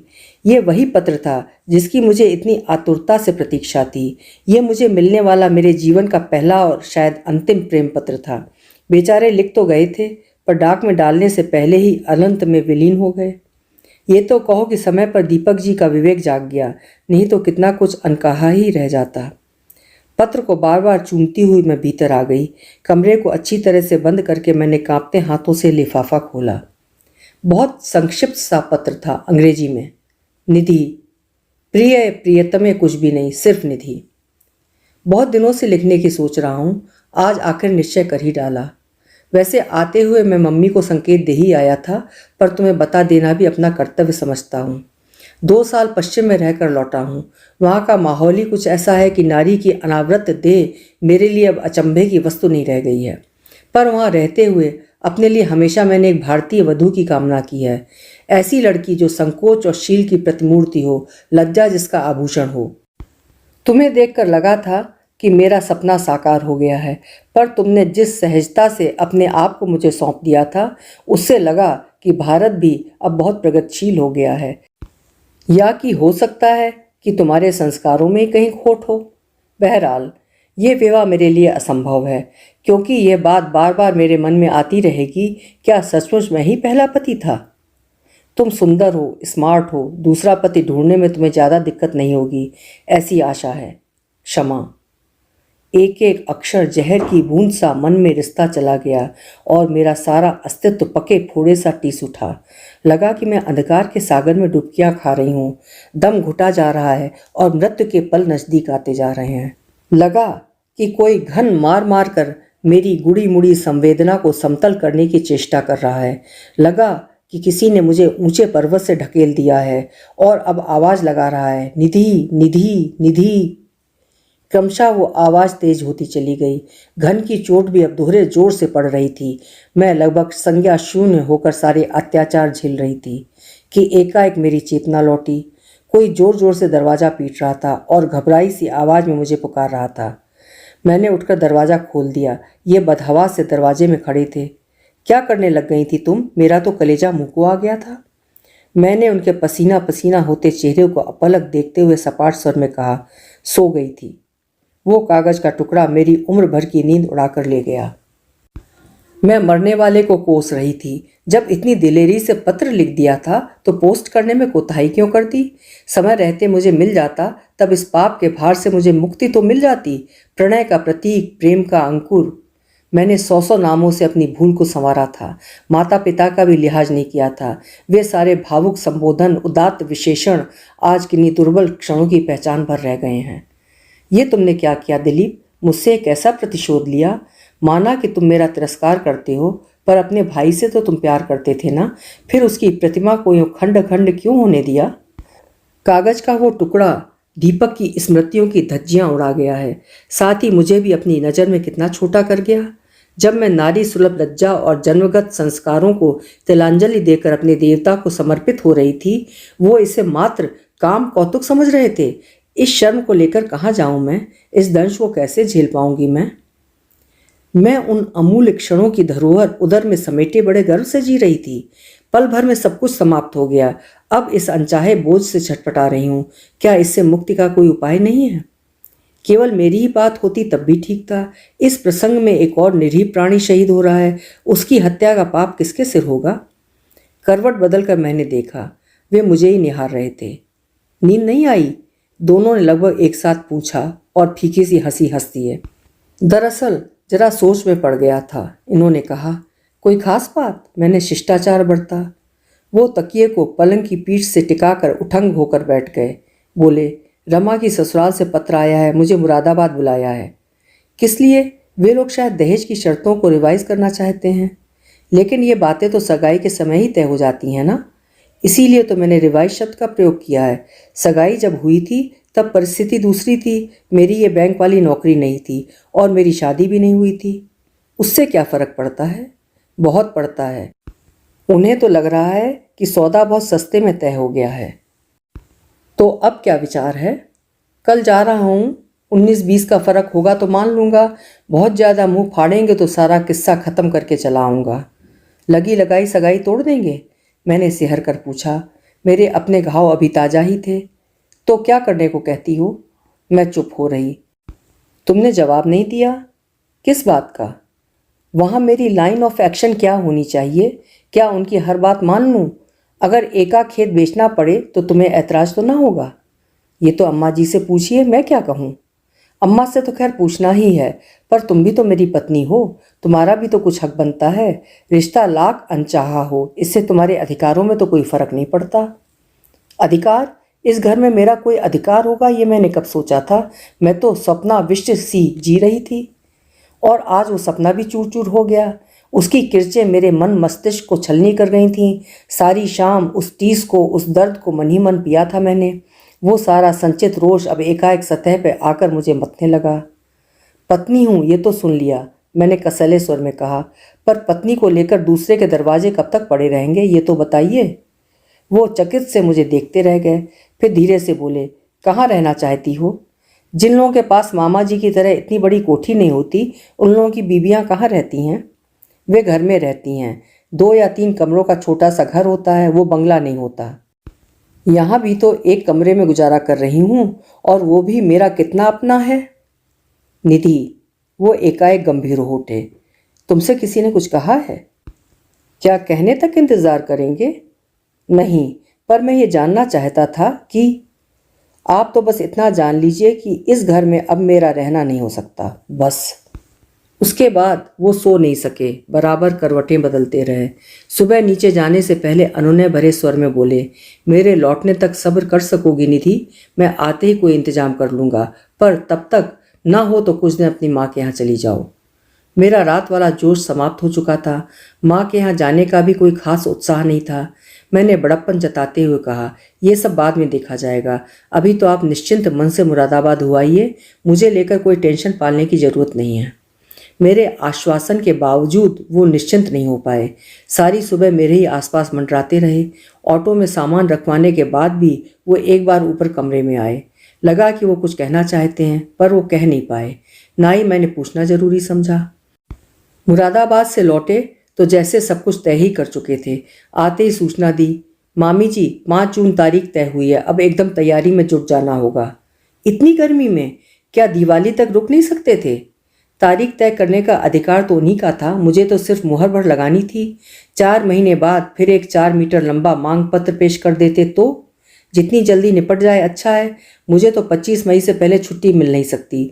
सोचता हूँ निधि को गांव छोड़ाऊँ, अम्मा को थोड़ा सहारा हो जाएगा। ये वहाँ जाकर क्या करेगी? ओफो मम्मी, लड़की की शादी है, 100 तरह के काम निकलते हैं। घर की बहू ऐसे में हाथ नहीं बटाएगी तो कौन बटाएगा? ये दिलीप जी बोल रहे थे। गर्मी देखते हो कैसी पड़ रही है, तो कूलर लगवा देंगे, पंखा लगवा देंगे। हमारे दादा को क्या ऐसा वैसा समझ रखा है? यानी कि दिलीप जी मुझे घर से भगाने के लिए कृत संकल्प थे। मैंने भी इस बार निर्णय ले लिया था।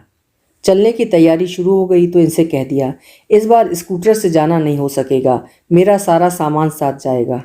टैक्सी ले आएंगे भाई, पर थोड़ा सब्र से काम लो। सामान की चर्चा अभी से मत छेड़ो, मामी जी बुरा मान जाएंगी। पर मैं इस घर में वापस नहीं आना चाहती ना, यही मुझे मालूम है। तुमने मुझे बताया है एक बार, और इत्मीनान रखो, तुम्हारी इच्छा के विपरीत कोई भी काम करने के लिए मैं तुम्हें बाध्य नहीं करूँगा। और फिर मुझे अपने पर ही हंसी आ गई। कैसी बात की जिद कर रही हूँ मैं? ये मेरा कैसा पागल हट है। मैं कहीं भी रहूँ उससे क्या फ़र्क पड़ता है?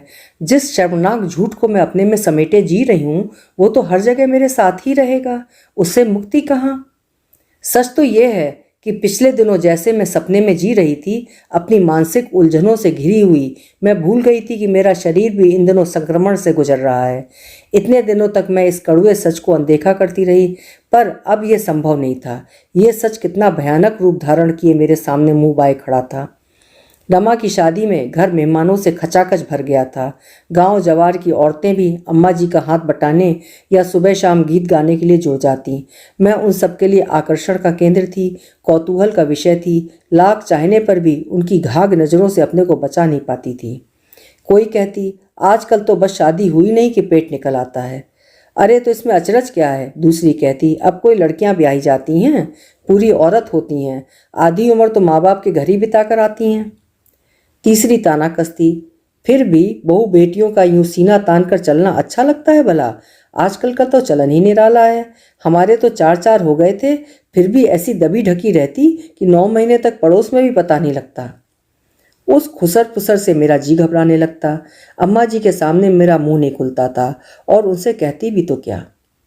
शादी से 3-4 दिन पहले ही मामी जी दिनेश के साथ आ पहुंची और मुझे महिला मंडल से निजात मिल गई। मामी जी का दबंग रौबीला व्यक्तित्व तो ऐसा था कि सभी उनसे खौफ खाते। अम्मा जी भी उनसे सहमी सहमी रहती।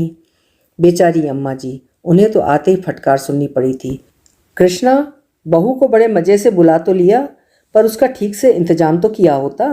1 इंच भर जगह कहीं ऐसी नहीं है जहां वो घड़ी भर को कमर सीधी कर सके।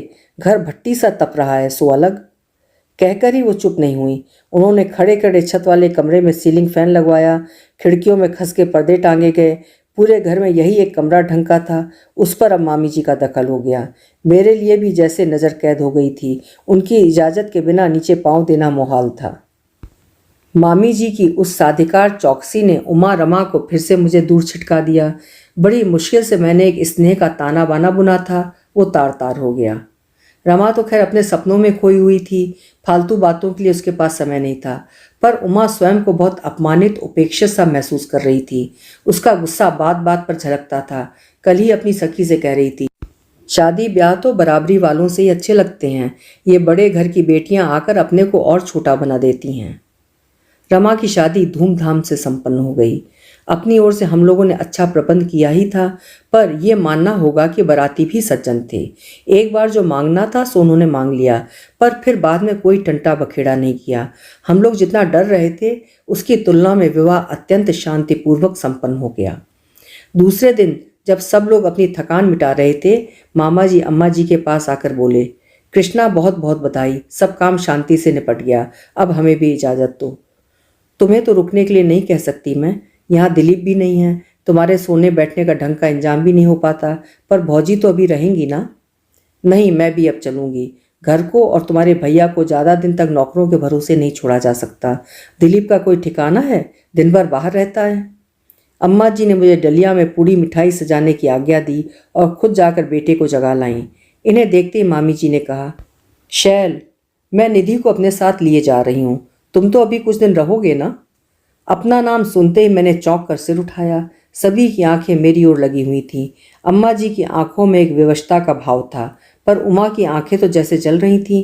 इनकी ओर फिर से देखने का साहस ही नहीं हुआ। तभी इनकी आवाज़ सुनाई पड़ी, मामी जी, अभी तो यहाँ बहुत समेटने को पड़ा है। निधि आपके साथ चली गई तो फिर अम्मा बिल्कुल अकेली पड़ जाएंगी। तो ये कहो ना कि तुम लोगों ने उसे मार डालने का ही इरादा कर रखा है। It's all right mummy, Dinesh ने उन्हें शांत करना चाहा। क्या खाक ऑल राइट है? डॉक्टर मित्रा ने कितनी हिदायतें देकर भेजा था। मैं जानती थी उनमें से एक पर भी यहाँ अमल नहीं होगा। अपनी जिम्मेदारी पर ब्याह कर लाई हूँ, तभी ना इतना सर खपा रही हूँ, नहीं तो मुझे क्या पड़ी थी। और वो भुनभुनाते हुए सबसे पहले गाड़ी में जा बैठी। अच्छा खासा तमाशा हो गया। लड़की तो शांति से विदा हो गई, पर मेहमानों की विदाई में ये नाटक हो रहा था और इस नाटक के मूल में मैं हूँ, ये सोचकर शर्म से गड़ी जा रही थी। ये जतन से मामा जी को गाड़ी तक पहुँचा आए। उनके बैठते ही दिनेश ने गाड़ी स्टार्ट कर दी। शायद वो भी इस तमाशे के कारण लज्जित हो रहा था। उनके जाते ही घर में जैसे भूचाल आ गया। अम्मा जी ने करुण स्वर में और उमा ने कठोर शब्दों में कैफियत तलब की कि अब जब वे लोग जा रहे थे तो निधि को वहाँ जाने क्यों नहीं दिया। गरीबों की कुटिया में उनकी सार संभाल कैसे होगी। इन्हें भी फिरताव आ गया। बोले, तुम्हारे घर में जगह हो तो रखो, नहीं तो मैं दूसरा इंतजाम कर लूँगा। जिंदगी भर मैं अपनी बीवी को दूसरों के घर में नहीं रख सकता। तूफान तब अपने आप थम गया। शादी वाला घर था, फिर भी कुछ लोगों ने मिली भगत करके हम लोगों के लिए कमरे का एकांत जुटा दिया था। उसका शुभारंभ इस वाक्य से हुआ, अम्मा को इस तरह जलील करने की क्या जरूरत थी। उनके तेवर देखकर मैं सहम सी गई। उनका इस तरह का स्वर पहली बार सुना था। दबी जबान से मैंने पूछा, मैंने अम्मा जी को जलील किया है? हाँ, अम्मा को, मुझे, हम सबको। कैसे? डॉक्टर की हिदायतें हमें क्यों नहीं बताई गईं? क्योंकि उनमें मुझे कोई दिलचस्पी नहीं थी। सवाल तुम्हारी दिलचस्पी का नहीं, तुम्हारी सेहत का है। वो चीखे। मुझे अब अपनी सेहत में अपने आप में कोई दिलचस्पी नहीं रही। सवाल अब सिर्फ तुम्हारे अकेले का भी नहीं रहा, एक और। मुझे अब उस किसी और में भी दिलचस्पी नहीं रही, बस। उनका तमतमाया हुआ चेहरा कुछ सामान्य हो चला था, फिर भी जब बोले तब स्वर उतना ही उग्र था। क्या बात है निधि, इसी अजन्मे जीव के लिए कभी तुम विद्रोह का झंडा लेकर खड़ी हो गई थीं। परिवार की, समाज की सारी मान्यताएं तुमने ठुकरा दी थीं, और आज कहती हो कि तुम्हें उसमें कोई दिलचस्पी नहीं रही। क्यों? क्योंकि तब वो मेरे प्रेम का प्रतीक था, अब वो सिर्फ बेवकूफ़ी की निशानी है। तब मैं उसकी माँ थी, अब मामी जी के पोते की धाय भरूं, एंड आई हेट इट।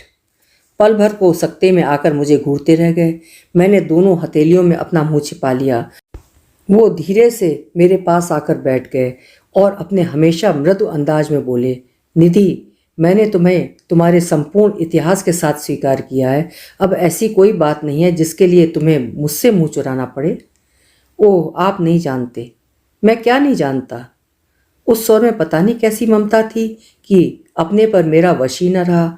उनसे सब कुछ कह डाला और कहने के बाद लगा मन एकदम हल्का हो गया है। इतने दिनों में मन में जैसे ज्वालामुखी धधक रहा था, वो भी जैसे अब शांत हो गया। वो गौर से मेरी बात सुनते रहे, फिर धीरे से बोले, अगर मैं कहूँ कि मैं ये भी जानता था तो क्या विश्वास कर लोगी? जानते थे तो फिर बताया क्यों नहीं? बता देता तो क्या विश्वास कर लेती? क्यों नहीं करती? उस समय तुम किसी के प्रेम में आकंठ डूबी हुई थी। मेरी बात से तुम्हें ईर्ष्या की ही गंध आती, और फिर मरने वाले की निंदा करने से पाप जो लगता। और मैं बेवकूफ़ों की तरह उन्हें तक रही थी।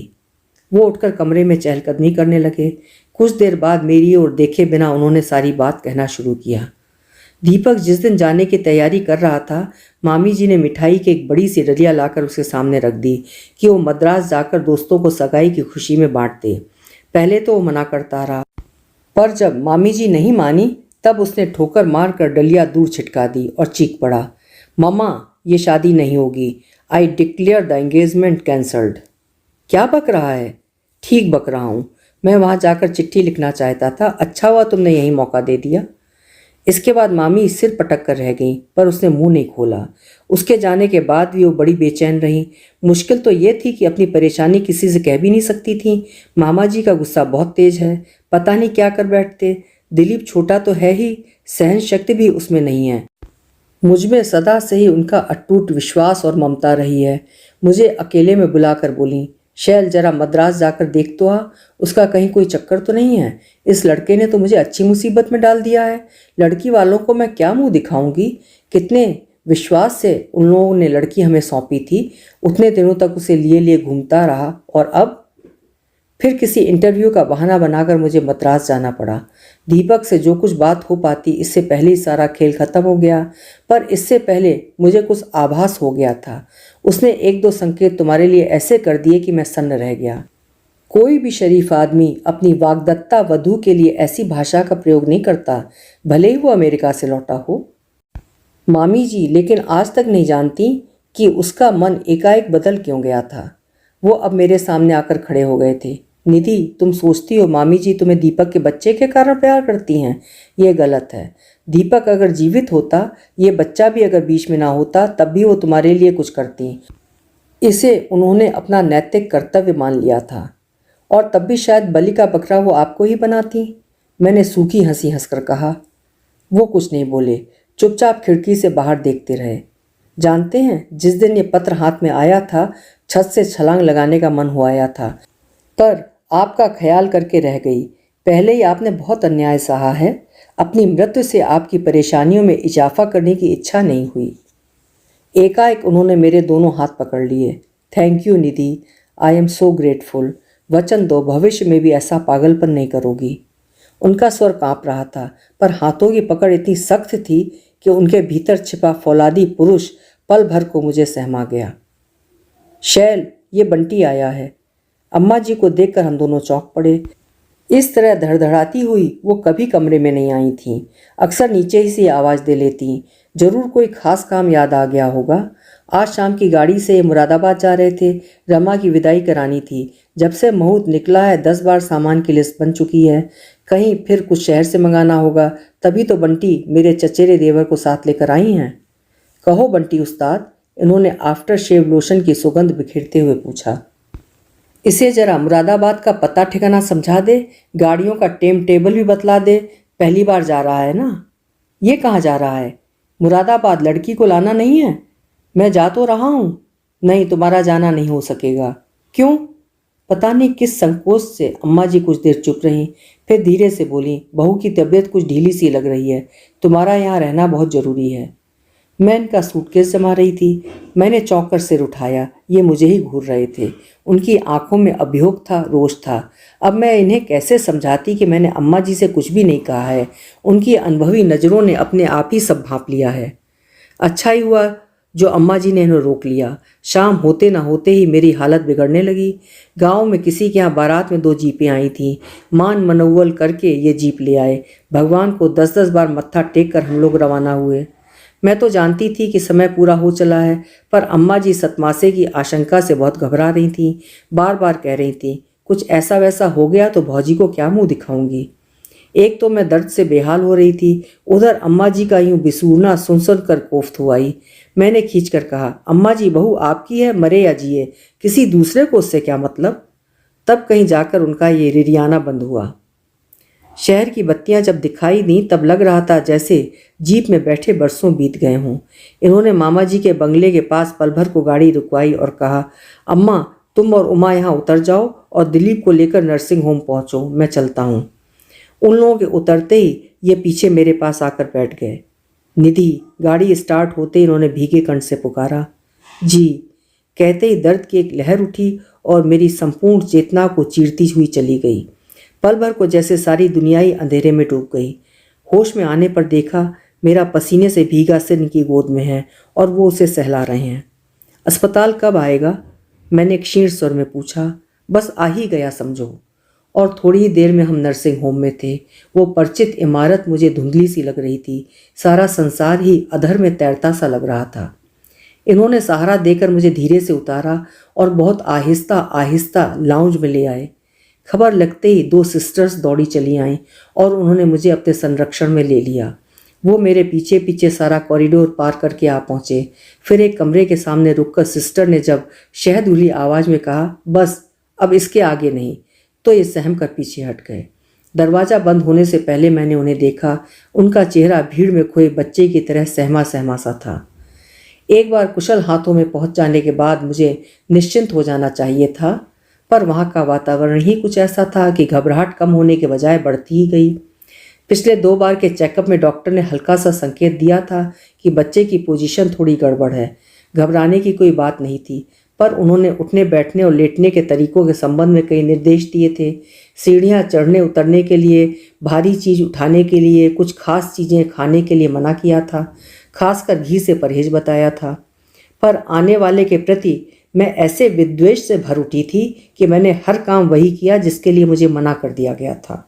एक अजीब सी जिद मुझ पर सवार थी और मैं निरंतर उस अजन्मे शिशु की मृत्यु की कामना कर रही थी, क्योंकि मुझे मालूम था कि एक बार वो मेरी गोद में आ गया तो जबरदस्ती मेरी ममता छीन लेगा।